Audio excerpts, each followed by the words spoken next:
അസ്സലാമു അലൈക്കും. തഫ്സീർ വായന ഭാഗം 20. അതേസമയത്ത് ചില ആയത്തുകൾ ഒന്നിലധികം പൂർണ്ണവാക്യങ്ങൾ അടങ്ങുന്നതുമായിരിക്കും. ഇങ്ങനെയുള്ള പല കാരണങ്ങൾ കൊണ്ടാണ് ചില ആയത്തുകളുടെ അവസാനത്തിൽ പൂർത്തിയായ നിർത്തി വായന ചെയ്യാതിരിക്കണമെന്നും ചില ആയത്തുകൾ അവസാനിക്കും മുമ്പായി അതിൻ്റെ വാചകങ്ങൾക്കിടയിൽ ഒന്നിലധികം സ്ഥലത്ത് നിർത്തി വായിക്കേണ്ടതുണ്ടെന്നും വരുന്നത്. നിർത്തി വായനയെ സംബന്ധിച്ച് ചില വിവരങ്ങൾ താഴെ വരുന്നുണ്ട്. ചുരുക്കി പറഞ്ഞാൽ, വിഷയത്തിൻ്റെയോ വാചകഘടനയുടെയോ സ്വഭാവവും വലിപ്പവും മാത്രം ഗൗനിച്ചുകൊണ്ടല്ല ആയത്തുകളുടെ ആദ്യാവസാനങ്ങൾ കണക്കാക്കപ്പെട്ടിട്ടുള്ളത്. വായനാപരവും സാഹിത്യപരവും ആലങ്കാരികവുമായ പല കാര്യങ്ങൾ കൂടി പരിഗണിക്കപ്പെട്ടിട്ടുണ്ട്. കൂടുതൽ വിവരിക്കുവാൻ ഇവിടെ സൗകര്യം പോരാ. വിശുദ്ധ ഖുർആനും ഇതര ഗ്രന്ഥങ്ങളും തമ്മിലുള്ള അനേകതരം വ്യത്യാസങ്ങളിൽ ഇങ്ങനെയുള്ള ചില സവിശേഷതകളും ഉൾപ്പെടുന്നുവെന്ന് ചൂണ്ടിക്കാട്ടുക മാത്രമാണ്. പഠനവും പാരായണവും. ഖുർആൻ പഠിക്കുക, പഠിപ്പിക്കുക, ഗ്രഹിക്കുക, കേൾക്കുക, മനഃപാഠമാക്കുക, പാരായണം ചെയ്യുക എന്നിവയെല്ലാം വലിയ പുണ്യകർമ്മങ്ങളാകുന്നു. ഇതിൽ മുസ്ലിങ്ങൾക്ക് ആർക്കും സംശയം ഉണ്ടായിരിക്കുകയില്ല.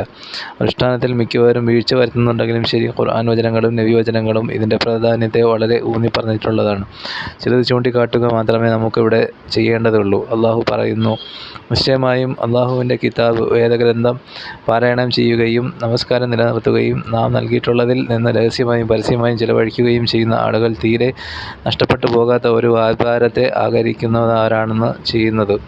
സൂറത്തുൽ ഫാത്തിർ 29. നമസ്കാരം, ദാനധർമ്മം എന്നിവ പോലുള്ള സൽക്കർമ്മങ്ങളുടെ മുൻപന്തിയിൽ നിൽക്കുന്ന ഒരു പ്രധാന കർമ്മമാണ് ഖുർആൻ പാരായണവും എന്നാണല്ലോ ഈ വചനം കാണിക്കുന്നത്. വീണ്ടും പറയുന്നു: അള്ളാഹു ഏറ്റവും നല്ല വൃത്താന്തം അവതരിപ്പിച്ചിരിക്കുന്നു, അതായത് പരസ്പര സാദൃശ്യമുള്ള ആവർത്തിത വചനങ്ങളായ ഒരു ഗ്രന്ഥം. തങ്ങളുടെ രക്ഷിതാവിനെ ഭയപ്പെടുന്നവരുടെ തൊലികൾ അതുനിമിത്തം വിറകൊള്ളുന്നതാണ്. പിന്നീട് അവരുടെ തൊലികളും ഹൃദയങ്ങളും അള്ളാഹുവിൻ്റെ സ്മരണയിലേക്ക് മയമായി വരികയും ചെയ്യുന്നു. സൂറത്തുൽ സുമർ 23. നിശ്ചയമായും സത്യവിശ്വാസികൾ എന്നാൽ അള്ളാഹുവിനെക്കുറിച്ചു പ്രസ്താവിക്കപ്പെടുമ്പോൾ ഹൃദയങ്ങൾ പേടിച്ചു നടുങ്ങുകയും അവൻ്റെ ആയത്തുകൾ ഓതി കേൾപ്പിക്കപ്പെടുമ്പോൾ അവ തങ്ങൾക്ക് സത്യവിശ്വാസം വർദ്ധിപ്പിക്കുകയും ചെയ്യുന്നവർ മാത്രമാകുന്നു. അവർ തങ്ങളുടെ രക്ഷിതാവിൽ ഭരമേൽപ്പിക്കുകയും ചെയ്യുന്നതാകുന്നു. അൻഫാൽ 2. പ്രഭാതവേളയിൽ ഖുർആൻ പാരായണം ചെയ്തു നമസ്കരിക്കണം. പ്രഭാതവേളയിൽ ഖുർആൻ പാരായണം പ്രത്യേകം അർഹിക്കുന്നതാണ്.